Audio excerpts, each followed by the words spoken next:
and tell us a little bit about your vascular journey, and then we'll get to Dawn. Sure. So, hello everyone. I'm Christina Gilchrist. When I was 12 years old, I went in for a sports physical and was diagnosed with a kidney disease. When I was 22, I got pregnant, developed toxemia, preeclampsia, had seizures. My optic nerve and my retina on both eyes imploded, so I was completely blind for about 6 months. And then once we cleared out the excess blood in there, I was left with, I have no center vision. So everyone looks at a light bulb, you get that mark. I have that, it's just a little bigger than a light bulb, and it never goes away. So I look out of my peripheral vision. Also, my hypertension just went through the roof. We couldn't get it down for anything, so I went to kidney failure.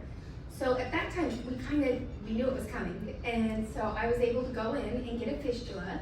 And while I was getting that fistula, I live in Utah, so I have 8 siblings, all these little kidneys walking around. And I had 3 of my brothers tested. 1 was not a match, and the other 2 were perfect matches. What are the odds of that, right? So they worked it out between the 2 of them. And I ended up only having to do about a month and a half of dialysis, and I'm telling you, that vascular access was I thought it was the coolest thing in the world because I was 24 years old. But I had a bruise from my shoulder all the way down to my wrist. And I thought it was the coolest thing, but now if I had that, I would be so upset. I'd be so upset. But we missed it. There were days where I was literally going into dialysis every single day because we'd go in, we'd infiltrate, send me home and say, come back tomorrow. We weren't able to do anything. And so that month and a half seemed like the longest month and a half of dialysis ever. But I got my kidney transplant, and sadly, I ended up rejecting that kidney. And so I had to go into in-center dialysis. And at that time, I was really excited because I already had my fistula. And so I went in-center, and fistula was ready to go. And I did 5.5 years in-center dialysis. And then I got that amazing phone call that there was another kidney waiting for me. And I'm sure you all know I had 2 perfect matches. Well, after I rejected the first kidney, they were thinking that maybe my disease did not respond well to a living donor. So we were going to try to take blood background. So May 7th of 2016, I got my second kidney transplant. And that's when life started happening. I met my husband, that beautiful man over there in the blue. Hey. Yeah. I met my husband and we started dating. I ended up rejecting again. And after that rejection, we kind of did some homework. We found PD, and since I'm legally blind, I had a really hard time finding a nephrologist that was willing to help me do PD. I actually had to go to 5 different nephrologists, and they all told me no. And I actually went back to my first ever nephrologist from when I was 12 years old and just begged him, please, please, please, help me do this. And a lot of people don't understand the zombie that I was for those 5.5 years. I just couldn't go back to that, So I was willing to do anything. So we started training for PD, and we came up with tricks that worked for me and my eyesight, and I went home on PD. And I did that for 3 years. And during that time, I had a catheter in my stomach, and I honestly, it was probably the best access I had throughout the whole process because it was just really easy to maintain. It was really easy. It was tucked away so you don't have it hanging out somewhere where everyone sees it, and it's just really simple. And that catheter started coming out after 3 years, and that's when I heard you could place a dialysis catheter in your chest. So I went in and had it placed in my chest so I could get in water. I know that seems really petty, but to us patients who live this every single day, those little things, they really do matter. And so getting in water was really important to me. And so I got that catheter placed. Sadly, at that time, I got diagnosed with abdominal adhesion. And so after that catheter was placed, it just wouldn't do anything. And so they said, you're done with PD. So started home hemo, and after my second kidney transplant, and this is probably a regret, I'll regret the rest of my life, but my fistula was beautiful. It was just amazing. But after my second transplant, the doctor sat me down and said, this is doing so much damage on your heart, we have to close it. And so I went in and I had it tied off, which was probably such a bad choice. But I had that tied off, so as I'm starting PD, I don't have a current fistula. So when I was done with PD, I had to have a central vascular catheter placed. And believe it or not, I am at the point now where I had a graft placed before I had the central vascular, and that graft ended up getting infected, and the infection spread to my heart, causing me to need a new heart valve. But these vascular abscesses, it seems like something simple to everyday people, but truly I had open heart surgery because of a vascular abscess. And that's why this subject is so important to us, because it truly does. It affects our life every single day. And so I've currently had my CVC for 2.5 years.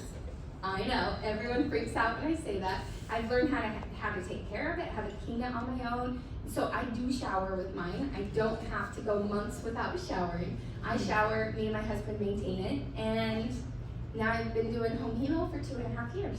So thanks, guys. Pretty incredible. And Christina has done literally every vascular and every kind of access there can be. And just to plug, she also does nocturnal dialysis, so she does it at night while she sleeps. So just, you can't judge a book by its cover. You have to really talk to the patient and see what the support is. But 2 different experiences. We're going to hear the third now, and from a different point of view too. Yep. Yeah. So my name is Bates, and I am a care partner. Grew up knowing my husband since we were, I think, 12. And dated very briefly in high school, but when we reconnected 25 years later, he was already on dialysis. He had crashed in due to uncontrolled hypertension and was in center. The center he was at did not offer anything but in center. So he crashed in, he got a CVC till his fistula was ready to go, and by the time I came into the picture, he had a fistula, beautiful fistula. He did, after we reconnected, he moved to where I was living, transferred clinics, and within a week of us being married, they asked if he would be interested in doing home dialysis. He didn't want to. Well, I pushed. I'm very pushy. So I pushed him, and he went in, and we did home hemo for 3.5 years. Now, his fistula was great. We never had any issues with it for that 3.5 years. He got a transplant, and then it was 6 months after the transplant, it clotted off. So his transplant lasted 5 years, and only one of those years was good. 4 of those years were horrible.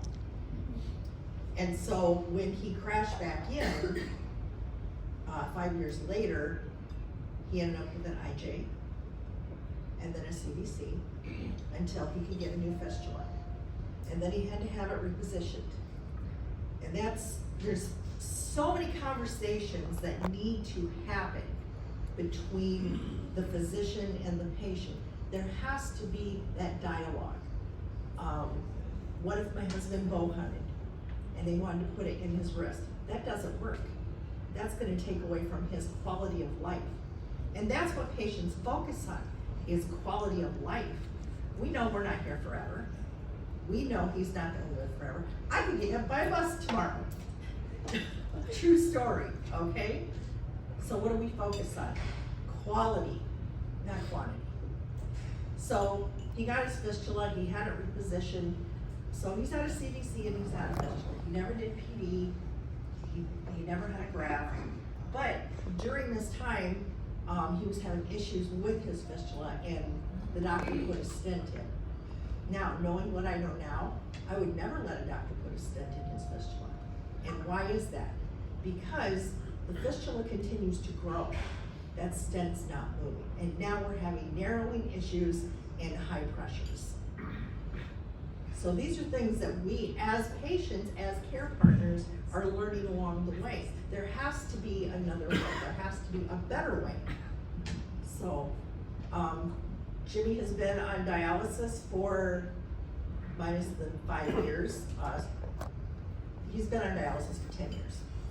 And you know what, for us it is about quality of life, because we are the roamers. We travel. We just got done spending 6 months in our travel trailer, traveling all over the United States. So that's what he wants to do. I married a gypsy. Who am I to tell him he can't, you know? So I'm gonna support him and we're gonna live our life to the best, but we have to make sure that access is healthy because that will slow us down. Thank you. So, I mean, so first of all, really, you know, the dialysis, the vascular access is our lifeline, right? It really is our lifeline. And with it comes a lot of good, but also a lot of bad, right? You can feel, I mean, my access is pretty big, it's very prevalent. I've been doing dialysis a very long time. On one hand, I'm very thankful that I can access it and I can do it without a problem. On the other hand, I remember speaking with some physicians, even lately, they said, well, you know, if you ever get a transplant, we can tie that off. And I literally wrote here, talk about tie off. And I'm like, and I said to the physicians, oh no, we're not tying this off. I need to make sure that if something goes on, or it doesn't work, I need the plan B. I want the plan B, the C, the D, the E. I'm going all the way down the alphabet. So knowing that, and knowing that this is the lifeline for patients, and knowing that it's so important to maintain the access to patients, how do you care for the vascular access? Now, we were sitting at the table earlier, and I was talking to my team here, call them my team because they're my friends, and we were discussing the panel, and I said, I'm gonna ask you guys about maintaining your vascular access. And I said, I don't know about you guys, but when I got my fistula placed, even now, nobody really talked to me about maintaining the vascular access, and what does that mean? What is the care? So 90% of the patients go in center. You happen to have like the less than 5%, whatever, that are here that we're home patients, and so we're definitely more mindful because we're the ones that are actually cannulating. But I learned a couple of things along the route of dialysis. But it wasn't because somebody sat down and talked to me about it. It's because patients talk to one another. I go to conferences and I hear things. But I think about our community, and I don't think that they know some of the things. And see, we're involved in it, and so we are fortunate that we hear about these tricks from you guys, but to this day, I don't think I've ever had a conversation with one of my doctors on how to maintain my fistula or graft, ever. Yeah, us either. Yeah. Okay, so what do you do? How do you maintain it?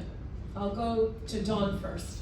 Well, the one thing because we're so involved in the community, okay, and when I say community, I'm talking doctors, I'm talking more so patients, okay? And we talk to people who are like, I can't lift anything over 10 pounds. It's like, why can't you? Built into the slideshow, so I can't You know, with that. And the messages that we get from one place to another, you have to really, we have to combine the information and we have to figure out what is the best fit for us. Because there is no uniform information across the board. Everybody's a little different. So, I mean, for us, we make sure that we go into the access center when we need to. If we're having issues with the pressure, we have a constant dialogue with his nephrologist, which may lead to seeing either the doctor at the access center or a vascular surgeon. So that's the number one thing of taking care of that access. Okay, so what you guys do is you're looking at the access, you're maintaining it, and you're in touch with the vascular surgeon. Making Should sure you we do- listen, making listen sure. for a drill. Yeah, feel- and do you go to the same vascular surgeon each time? Or is it whoever's on call? Well, I guess sometimes you can't really decide. So we are originally from Iowa, and when we were with that center, we had a vascular surgeon. There was no access center. We went to the vascular surgeon, and if he had an issue, they cut him open, they did what they needed to do, and we had stitches and all of that. But when we spent 6 months in Florida, we had an access center, and we did see the same doctor twice while we were there, who also has suggested that he get a bovine graft up in this top area so that we can still use the fistula down here, but the, that stent will be gone. Okay, so there is something to say about consistency too, when somebody knows you and they know your access and understand, we talk about quality of life, right? Just understanding that piece of it, and you're not just a in and out. You have a different story, so how do you maintain? Yeah, so I've never been to a vascular center. I don't know what that is, but I am on first name basis with my vascular surgeon, and I will throw out my vascular surgeon saved my life. So I have a soft spot for vascular surgeons. But for us, nobody touches this thing except for us.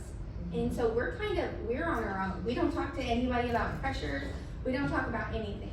We're trained how to maintain this, and we maintain it with our lives, literally.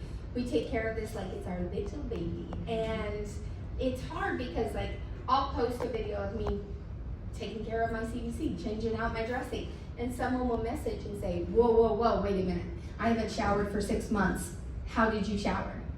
And I can't tell them, oh, well, all you gotta do is clean it, all you gotta do is this and this, because they need to be trained on it their own way so they can be responsible and take care of it properly. And so what am I supposed to do as a patient who's showering and, taking care of this?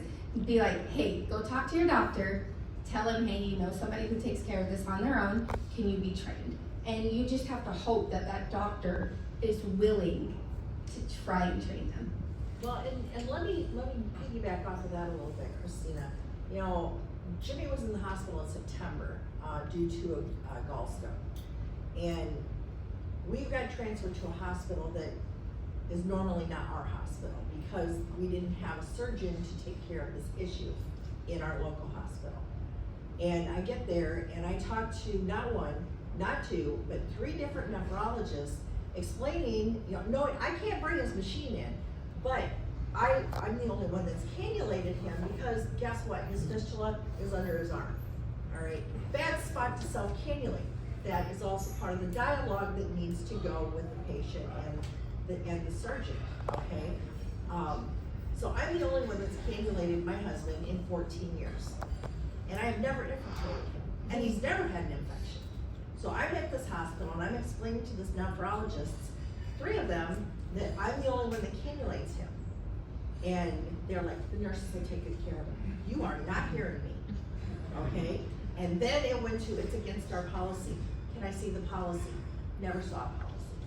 Finally, the attendant comes in and she says, you cannot cannulate him. And I said, why? And she said, because since COVID, we don't let anybody in the treatment area except for the patient and the staff. That makes perfect sense to me. And why? Because it's not just about my husband.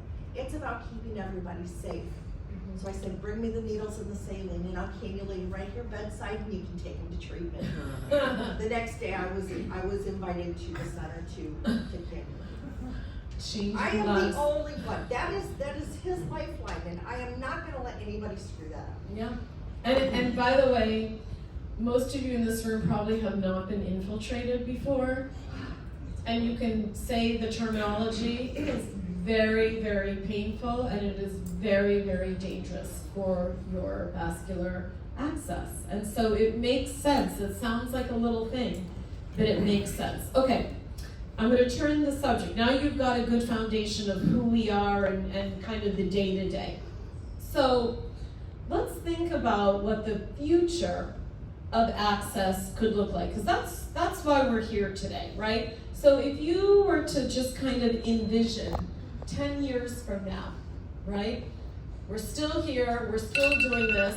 Hopefully we're having maybe other conversations.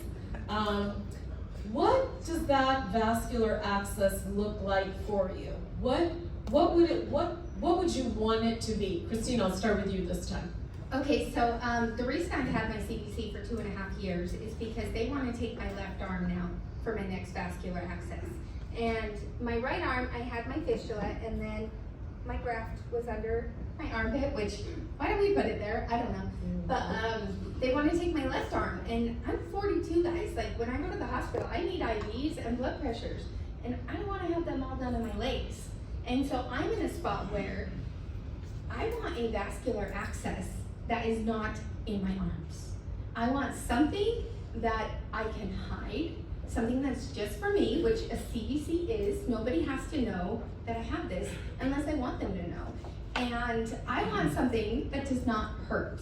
I am in pain every single day of my life. There's not one day that goes by that I feel like $1 billion. It just doesn't happen anymore. So please, let's get rid of the needles. Okay, so needleless, I'm hearing needleless, I'm hearing painless, I'm hearing something that doesn't have to be shown, like the physicality of it. I mean, I feel like I have to hide my arm. I myself look at my fistula and I'm grossed out by it still.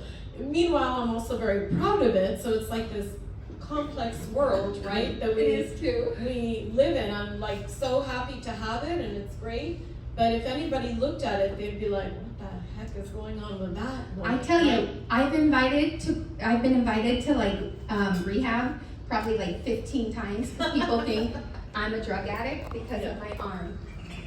Yeah, true, 100% true.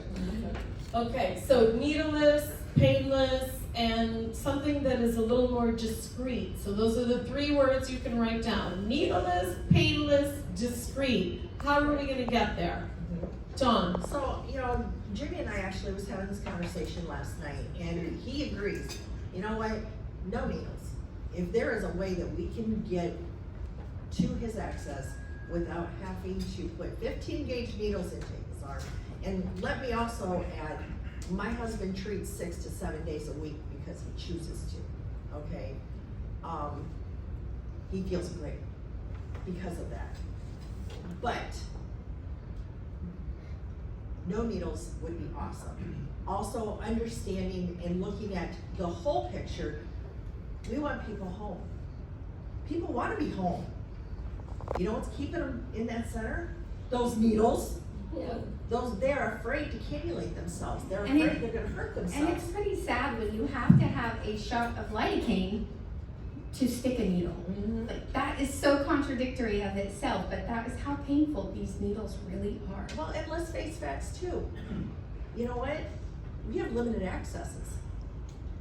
This one uses up, and then you go to this one, and then you go to this one, and then you go to this one, and then what happens when you're down to your last one? We already know that bomb is ticking, okay? We know that. We know the clock's ticking, all right? All dialysis patients know that. So can't we find one good access, something that's gonna work longer than what we have? Because PD, guess what? That doesn't always last. Sometimes it doesn't work at all. Yeah, I think that's an important point. So we heard a couple of points from Christina, but what I'm hearing from Dawn is it needs to be durable. Mm-hmm. It needs to be life lasting, Yes. right? Life lasting that doesn't involve you going in and out. Let me ask you a question. Let's say that it is something that is, I'm literally making this up. Let's say it is something that is implantable. I hear a little feedback, so hopefully this is okay. Let's say it's something that's implantable, but because it's implantable, there's maintenance that has to happen.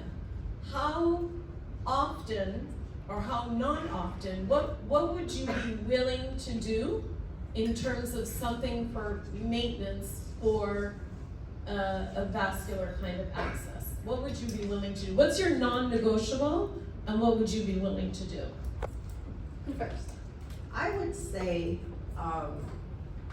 you know what, I go in to see my doctor annually, okay? I don't think once a year is, as long as there's no issues, 6 months. Okay, I so wouldn't go, I would not wanna go any more often than every 6 months unless we had to. Yep, twice a year. Okay, that's what you're saying. How about you? If you're telling me there's no needles involved, I'm willing to put in more time. I would be willing to every other month go and get something maintained if that means I don't have to stick my needles. I would easily go in for that. Actually, I would agree with you. I would be willing to go in every other month as well. I think what I wouldn't want it to be that you can only go to one certain place that then we're limited again, right? So you know, guys, I want, just think for a minute. You all came here maybe from near or far, but when you travel, right, you get on a plane and you go, and you're not thinking about when your doctor appointment is, and you're not thinking about where you're gonna do dialysis while you travel or bringing equipment with you. We like that same kind of freedom. We just wanna be equal. So interesting that at the beginning, we were, again, looking at slides, and I mean, I've been in this industry forever, but it always brings it into perspective.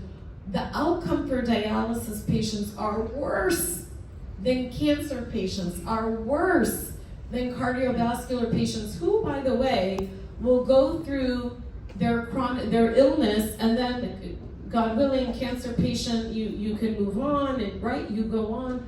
That never happens for us. That never happens. It is continuous.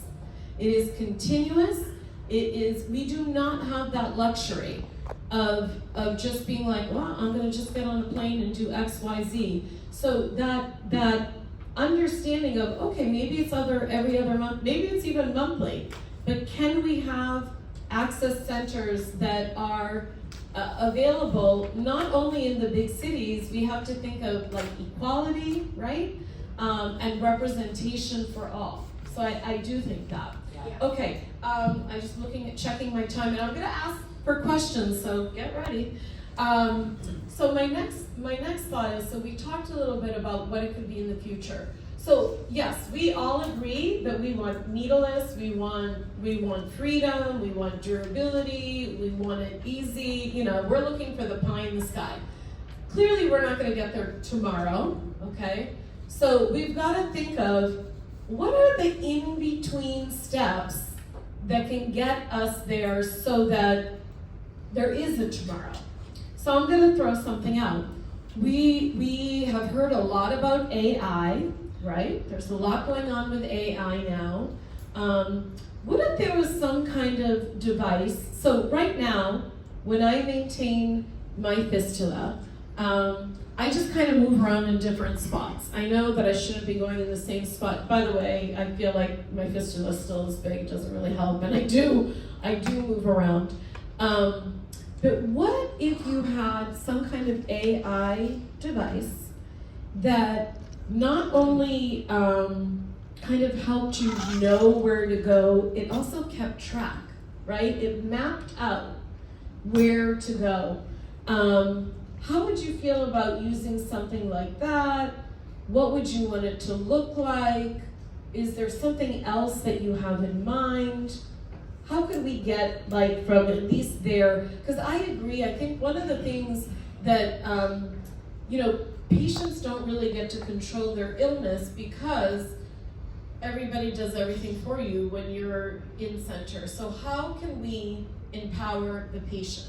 What can we do to empower the patient to build those small steps? So I'm a big proponent of self-care. I really think patients need to start learning about self-care. And by the way, self-care doesn't have to be needles right away. It can be go gather your supplies. It can be set up your machine. But we're talking about vascular access today, so I'm gonna focus on that. If you wanna talk to me about self-care, I'll be outside after. But what do you think about AI? What do you think about, like, do you have another idea? What is the in-between step? I love the idea of AI involved with dialysis, and now we're making fistulas with magnets, and maybe there's some type of a technology. We have these testing where you can practice cannulating, maybe making something of that nature, but maybe use some of those magnets and kind of use that to stick the needles and have a device kind of like a blood pressure cuff where it blooms up, and while it blooms up, it sticks a needle or something to that effect, you know. And going home, the step that drives people crazy are these needles. If we were to find something to do these needles for us, I think we'd even be okay with the needles then as like a temporary thing, you know, but something to do it for us, because that mess up, and I'm telling you, as patients, we're all thinking, oh my gosh, I hope they don't miss it, I hope they don't miss, I hope they don't miss. And if you had a guarantee, that would be amazing. Okay, so I'm hearing something that maybe puts needles in for you, and then it sounded like you were even talking about like something to practice with magnets and etc. So that's interesting. Okay, how about Tom? I totally love the idea of AI, and I think it needs to come into the dialysis world. I feel like the dialysis world is very limited on things. We're getting there, but Rome wasn't built in a day, and we know that, and it's gonna take time. You know, Jimmie has buttonholes. He's always had buttonholes. But we also know the life of dialysis. Someday that might change. Someday he may have to switch to sharps, you know? I would like, I guess, as the care partner, I would like something that is a little more guaranteed. A little more guaranteed. One more quick question. What if it was a one needle access? What if it was a one needle and there was a venous arterial connected? That would be so sweet. Yeah, I'm good with that too. So, you know, by the way, this has existed in the past, some of you may know. And what's cool about that from a patient standpoint is it's one less stick, so add that up over a week. It also is, you know, you could help the maintenance of your vascular access because you're only sticking once. You might have to run at a lower blood flow. Would that bother you if you had to run lower? What if you had to run lower and longer? Well, I think at home, that's kind of what we do. Right. And so Okay. I do nocturnal, so I do 4 days a week for 7.5 hours each treatment. And if you want me to do it 7 days a week, and that gets me away from a needle, I'm in. Okay. Yeah, and for us, Jimmie does 6 to 7 days a week, 2 needles, and he runs 3.5 to 4 hours. Yep. Because we want low and slow. We want to protect that heart. Okay, so we're hearing needleless, we're hearing maybe one needle, we're hearing like something maybe with magnets. The other thing that I'm throwing out, and a nurse talked to me about this, she said, well, why when they do IVs, you know, they put in the IV and it's like that really flexible needle, why can't there be some, you guys probably know the correct medical name, I don't know it. She's like, why is there not something like that for dialysis, where there's some kind of more flexible needle and easier for the patient? So would you guys, you know, be willing to do something along those lines? Well, and even something that stays in Yeah. there, like an IV, you know? I mean, maybe it has to be switched out every other month or every 3, whatever, okay? But yeah, you have an IV, and people go home with IVs. Yeah. So I am going to wrap it up and maybe just take one quick question, but you guys are hearing anything is better than what we have now, right? We're willing to do one needle. We're willing to do, you know, something that you stay in, that needs maintenance, right? So we've been using the same kind of access for the past 60 plus years. When and how is it going to get better? And I really think like we're dreaming big right now. Us saying, oh, I don't want anybody to see it. I don't want this. I don't want this. We're dreaming big, but truly, any little step in the right direction, you're gonna have us all thrilled. Yes. Yeah, we will be your biggest champions. Are there any questions that we want to get from the audience before we move on? Any questions? Yes, thank you.